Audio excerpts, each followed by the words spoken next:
All in one Sunil Khare YouTube channel में आपका स्वागत है। दोस्तों, हम बात करते हैं रक्षाबंधन त्योहार की। श्रावण मास की पूर्णिमा को मनाया जाने वाला यह पवित्र हिंदू त्योहार इतना व्यापक और इतना विशाल हो चुका है कि अब समूचे विश्व में इसे मनाया जाने लगा। रक्षाबंधन त्योहार कब से मनाया जाता है और इसमें क्या परिवर्तन आए, कैसे कैसे रूपों में ये त्योहार मनाया गया, आइए हम इन सारे पक्षों पर विचार करते हैं। युगों युगों से चलते आ रहा ये पवित्र त्योहार आज हम जिसे रक्षाबंधन के रूप में जानते हैं, ये कभी रक्षा सूत्र के नाम से जाना जाता रहा है।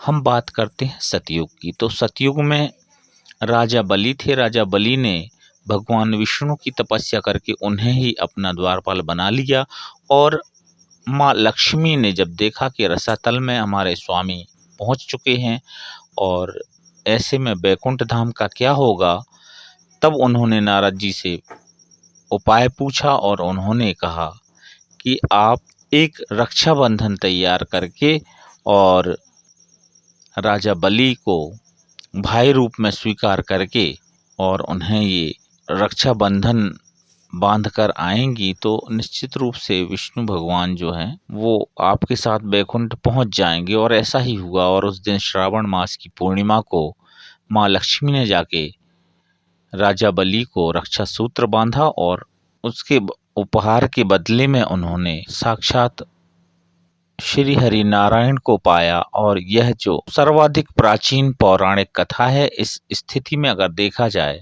तो 5, 6, 7, 8 हजार की बात ना होगी, ये हजारों वर्ष पुराना जो है इतिहास इसमें सम्मिलित हो जाएगा। सतयुग की इस कथा के आधार पर ही एक वर्तमान में जो रक्षा सूत्र का मंत्र है वह विधिवत रूप से आज उसका अनुपालन किया जाता है। और रक्षा सूत्र बांधते समय देववाणी में इसका वाचन किया जाता है। ये न बद्धो बलि राजा दानवेंद्रो महाबलः तेन त्वामनुबध्नामि रक्षे माचल माचल। तो सतयुग की एक और जो कथानक हमको मिलता है भविष्य पुराण के माध्यम से, दैत्यों और दानवों में भीषण 12 वर्षों तक युद्ध चला और ऐसे में इंद्र की पराजय निश्चित हो जाती है। तब गुरु बृहस्पति के सुझाव से इंद्र की पत्नी शची ने रक्षा सूत्र तैयार किया और अपने पति की रक्षा के लिए दाहिनी कलाई में वह रक्षा सूत्र बंधवाया और इस तरह से इंद्र की दानवों पर विजय हुई। तो ये प्रसंग भी आता है। फिर हम बात करते हैं त्रेता युग की। तो त्रेता युग में कहते हैं कि जो भगवान राम के पिता दशरथ थे वह एक ऐसे अद्भुत पराक्रमी राजा थे जो शब्द वेदी बाण चलाते थे और इसी अभ्यास के दौरान उन्होंने श्रवण को तीर मार दिया था और श्रवण की मृत्यु हो गई थी। इस पश्चाताप के लिए भी कहते हैं कि दशरथ ने इस श्रावण पूर्णिमा को श्रवण की पूजा की और उस समय फिर रक्षा सूत्र तैयार किया गया और उस पूजा में जो भी शामिल हो जाता था उसे रक्षा सूत्र बांधा गया ताकि उसके जीवन में कभी इस तरह की असामयिक घटनाएं ना घटे और उसे अकाल मृत्यु का ग्रास ना बनना पड़े। तो यह एक रक्षा सूत्र का ऐसा भी प्रसंग सुनने को आता है। तो ये त्रेता युग की बात हो गई। बात हम करते हैं द्वापर युग की। तो इस युग में द्रौपदी द्वारा भगवान कृष्ण के हाथ में साड़ी फाड़कर उनकी अंगुली पर पट्टी बांध देती हैं। तो ये इस तरह से एक बहन का भाई की रक्षा के लिए एक बंधन लगाया गया। ऐसा ही कुंती द्वारा अभिमन्यु को भी राखी बांधने का वृतांत मिलता है। और ये जो तमाम घटनाएं हुई हैं यह श्रावण मास की पूर्णिमा के ही दिन घटी हैं। तो इस तरह से ऐसा भी मानते हैं कि इस दिन से फिर ये प्रारंभ हो जाता है। अब इस तरह से तीनों युगों के बाद हम बात करते हैं कलयुग की। तो कलयुग में हमारी सभ्यताओं से यह एक परंपरा के रूप में हस्तांतरित होता हुआ यह त्योहार इस तरह से समाज में व्याप्त हो गया, इस तरह से समाज में व्यापक रूप से फैल गया कि एक महोत्सव बन गया, एक विशाल उत्सव बन गया। तो इन ऐतिहासिक प्रसंगों की बात करें तो जब मुगल बादशाह हुमायूं चित्तौड़ पर आक्रमण करने बढ़ा तो राणा सांगा की विधवा कर्मवती ने हुमायूं को राखी भेजकर रक्षा वचन ले लिया था। तो ये प्रसंग मिलता है। इसके बाद सुभद्रा कुमारी चौहान की बात करें तो उन्होंने कविता अपनी राखी में लिखा है, मैंने पढ़ा शत्रुओं को भी जब जब राखी भिजवाई, रक्षा करने दौड़ पड़े वे, राखी बंद शत्रु भाई। सिकंदर और पुरु का भी प्रसंग आता है कि सिकंदर की पत्नी ने पुरु को राखी बांध करके अपना मुंह बोला भाई बना लिया था और इस तरह से पुरु ने सिकंदर को जीवन दान दिया। तो ये भी प्रसंग आता है इसमें। फिर इसी क्रम में अगर हम बात करें तो क्रांतिकारी चंद्रशेखर आजाद स्वतंत्रता के लिए संघर्षरत थे और फिरंगी उनके पीछे लगे थे। फिरंगियों से बचने के लिए, शरण लेने के लिए आजाद एक तूफानी रात को एक घर में जा पहुंचे। वहां एक विधवा अपनी बेटी के साथ रहती थी। हट्टे कट्टे आजाद को डाकू समझकर पहले तो वृद्धा ने शरण देने से इनकार कर दिया, लेकिन जब आजाद ने अपना परिचय दिया तो उन्हें ससम्मान घर में शरण दी। बातचीत से आजाद को आभास हुआ कि गरीबी के कारण विधवा की बेटी की शादी में कठिनाई आ रही है। आजाद ने महिला को कहा कि मेरे सिर पर 5,000 रुपये का इनाम है, आप फिरंगियों को मेरी सूचना देकर मेरी गिरफ्तारी पर 5,000 रुपये का इनाम पा सकती हैं, जिससे आप अपनी बेटी का विवाह संपन्न करवा सकती हैं। यह सुन विधवा रो पड़ी। वह कहा, भैया तुम देश की आज़ादी हेतु अपनी जान हथेली पर रखे घूमते हो और ना जाने कितनी बहु बेटियों की इज्जत तुम्हारे भरोसे है, मैं ऐसा हरगिज नहीं कर सकती। यह कहते हुए उसने एक रक्षा सूत्र आजाद के हाथों में बांधकर देश सेवा का वचन लिया था। और सुबह जब विधवा की आंखें खुली तो आजाद जा चुके थे और तकिए के नीचे 5,000 रुपये पड़े थे। उसके साथ एक पर्ची पर लिखा था, अपनी प्यारी बहन हेतु एक छोटी सी भेंट, आजाद। तो ये बहुत ही मार्मिक प्रसंग यहाँ देखने सुनने को मिलता है। अनेक साहित्यिक ग्रंथों में रक्षाबंधन की पवित्र का विस्तृत वर्णन मिलता है। हरि कृष्ण प्रेमी के ऐतिहासिक नाटक रक्षाबंधन का 98वां संस्करण प्रकाशित हो चुका है। मराठी में शिंदे साम्राज्य के विषय में लिखते हैं रामराव शुभानराव बर्गे ने भी एक नाटक लिखा जिसका शीर्षक राखी उर्फ रक्षाबंधन है। हिंदी कवयित्री महादेवी वर्मा निराला का भाई बहन का स्नेह भी सर्वविदित है।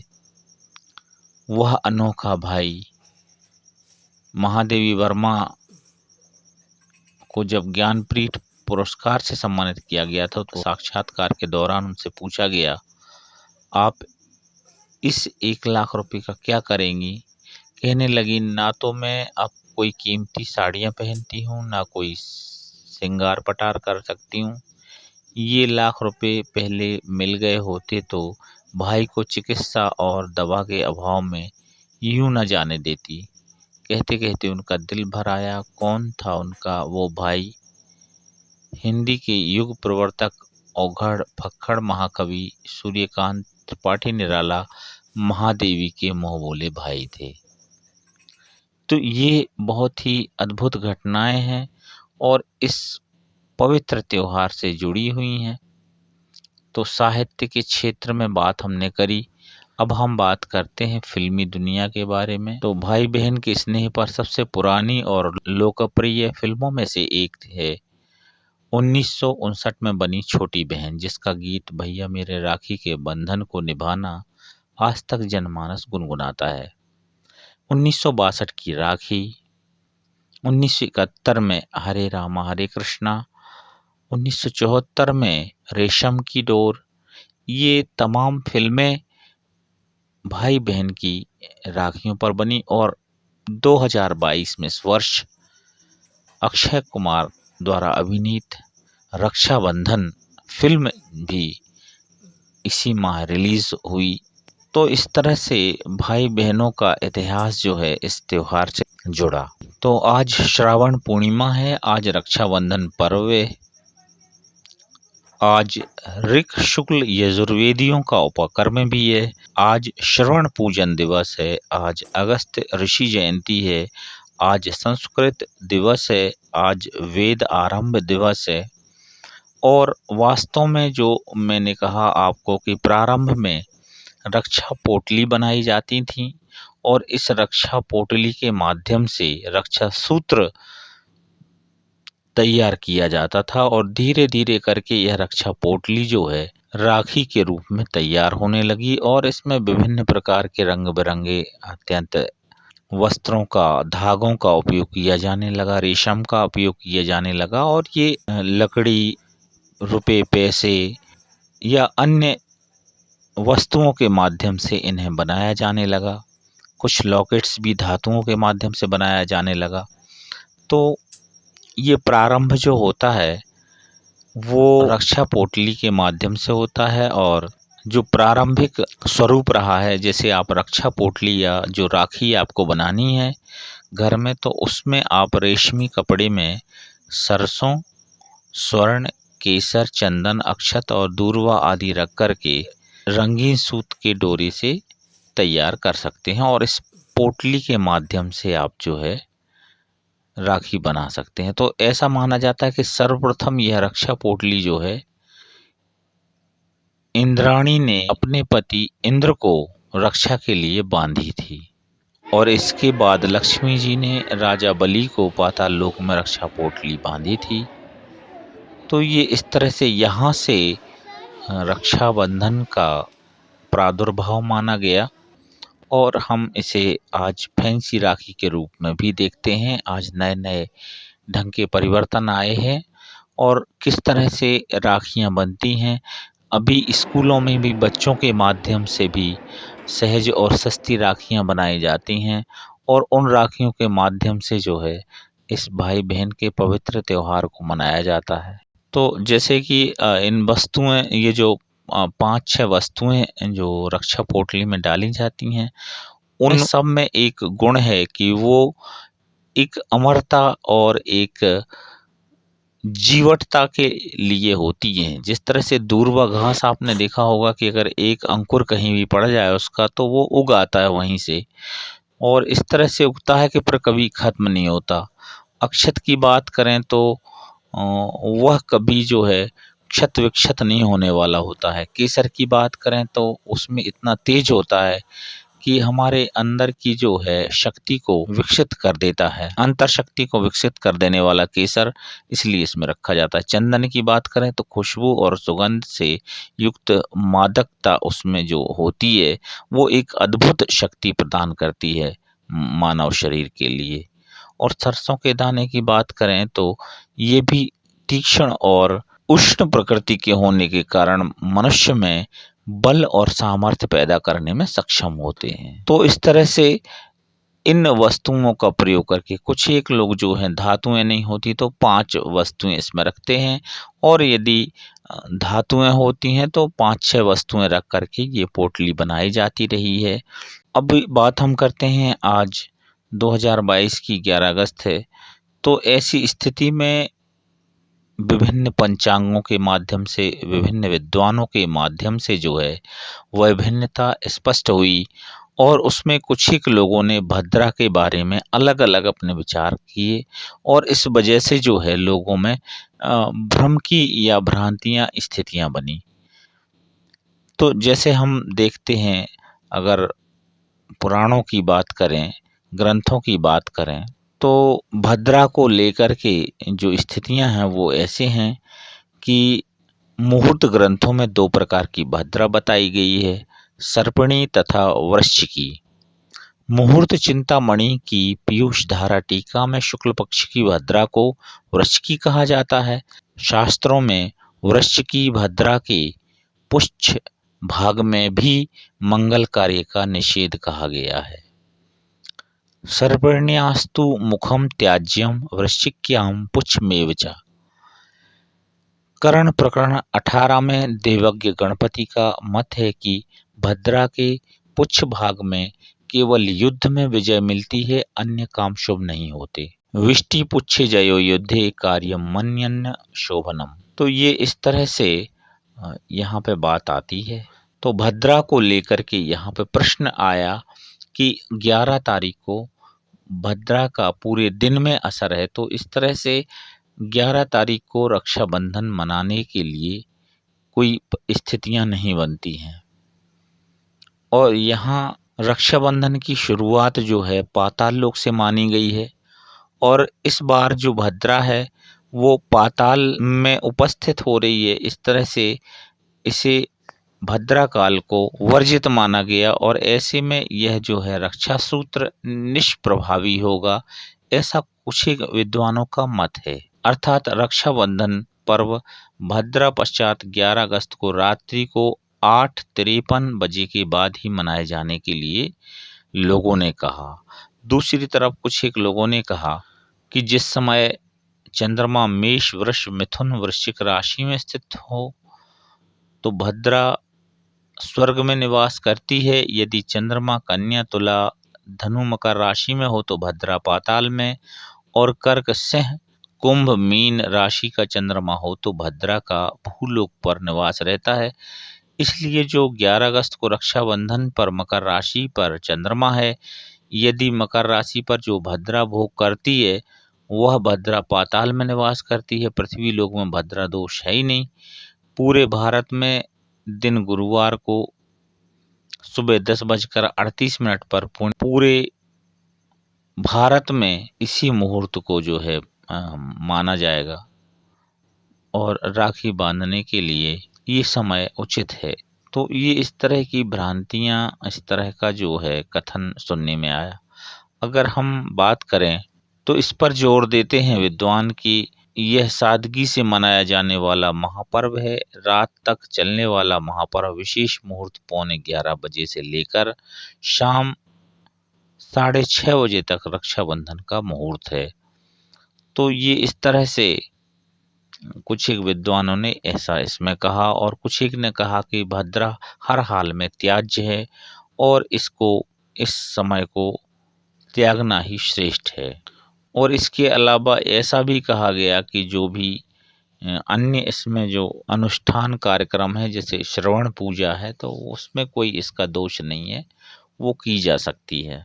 परंतु रक्षाबंधन इसमें किया जाना उचित नहीं है, क्योंकि जिस उद्देश्य से रक्षा सूत्र बांधा जाता है, रक्षाबंधन किया जाता है, मनाया जाता है, तो वह उसका प्रभाव उदासीन हो जाता है। ऐसी स्थिति में विद्वानों का मत था कि 11 तारीख को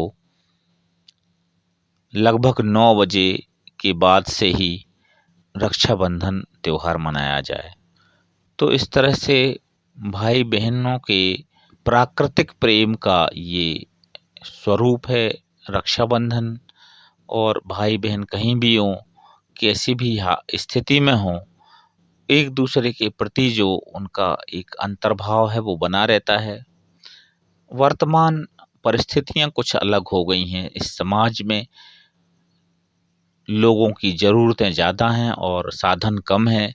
ऐसी स्थिति में लोग जो है संबंधों से मुक्ति पाना चाहते हैं, संबंधों से दूरियां बनाना चाहते हैं, और यही वजह है कि आज साधनों के अभाव में लोगों ने आपस में दूरियां बनाना शुरू कर दी हैं। तो जिस तरह से संयुक्त परिवारों में जिस तरह से ये त्योहारों का जो जलसा हुआ करता था वो अद्भुत था, वो अकल्पित हुआ करता था, अकथनीय है, उसका वर्णन नहीं किया जा सकता। वर्तमान में ये सारे त्योहारों का जो स्वरूप है वो बदल चुका है। आज हम देखें तो इस रक्षाबंधन के त्योहार में जो भाई बहन हैं वो आपस में इसलिए नहीं मिल पा रहे हैं क्योंकि उनके बीच में कभी बंटवारा आ जाता है, तो कभी एक दूसरे के हक का मामला बन जाता है, तो कभी परस्पर अहम की भी बात आ जाती है। तो इस तरह से बहुत बड़े पैमाने पर ये जो है कहीं ना कहीं यह पर्व तिरोहित हो रहा है। और आज जो तमाम रिश्ते हैं, मैं अकेले भाई बहन की बात ही नहीं कर रहा हूँ, और भी सभी रिश्ते हैं जो वस्तुओं के लिए छोड़े जा रहे हैं।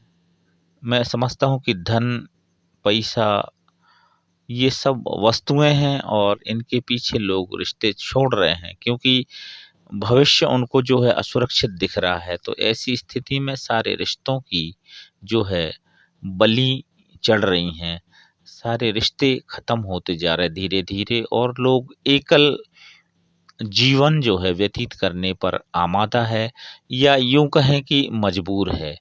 तो इस तरह से ये पवित्र राखी जो त्योहार है, वो प्राकृतिक है। जब किसी माता-पिता की जब संतानें होती हैं, तो वो आपस में उनमें जो प्रेम होता है वो प्राकृतिक प्रेम होता है। और कभी जब हम किसी से मुँह बोला संबंध बनाते हैं, तो वह भी एक प्राकृतिक प्रेम ही होता है। हमारे अंदर की आवाज़ से ही हम किसी को भाई या किसी को बहन बना लेते हैं और जीवन पर्यंत रिश्ता निभाते हैं। तो ये जिस तरह से अभी सारे रिश्तों में खटास आने लगी है, और लोगों में इन रिश्तों के प्रति जो समर्पण और सद्भावना है वो ख़त्म होती जा रही है। तो ये इस तरह से कुछ चेंजेज़ आ रहे हैं। बहरहाल मेरे मतानुसार आप आज 11 तारीख को प्रातः से राखी त्योहार मना सकते हैं और कल भी मना सकते हैं। वैसे तो अभी भारतीय संस्कृति में मैं मध्य प्रदेश की बात करूं तो आज पूर्णिमा से लेके जन्माष्टमी तक रक्षा सूत्र बांधने का काम चलता है, और निरंतर 8 दिन, ये 9 दिन पूरा जो है त्योहार चलता है। तो ये एक स्वरूप बदला है। अभी यह जो है श्रावण मास की पूर्णिमा तक सीमित नहीं रहा है, ये भाद्रपद मास में भी पहुंच जाता है और अष्टमी तक चलता है। तो जन्माष्टमी तक भगवान श्री कृष्ण के जन्म तक ये पवित्र त्योहार मनाया जाता है। तो ये रक्षाबंधन से संबंधित जानकारी आप सभी को कैसी लगी, कमेंट जरूर करिएगा, और संपूर्ण विश्व के भाई बहनों के लिए इस रक्षाबंधन पर्व की हार्दिक शुभकामनाएं।